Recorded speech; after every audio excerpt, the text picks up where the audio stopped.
મારું કેવું એમ છે કે પેલું એનું કહેતું તમે માતાને પૂછ્યું લે મંદિર ક્યાં બનાવશો હા ક્યાં બનાવશો કહો મંદિર ઘરે બનાવશો અને મેળી શેતર જો લેબડા બંધણી છે બાપુ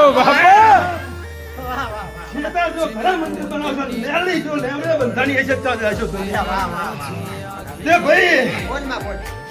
મારી મેળી છે તાર કાંતિ લેબડે બંધેલી છે હો કહું છું તારી બાપુ મારી મારી કે બધી તું જાણતી છો રેડી એ આમાં વધાવો થાય બીજું થાય નહીં હો મારી બોલી તું બીજું ના બોલે ચિયા બાંધી લેબડે જો ગોતે ના લાવું પછાડી ના મારી બાપુ મેલી શું તમે પણ સુવાળું બધા દેશ દુનિયાની તમે લેતા હોય મને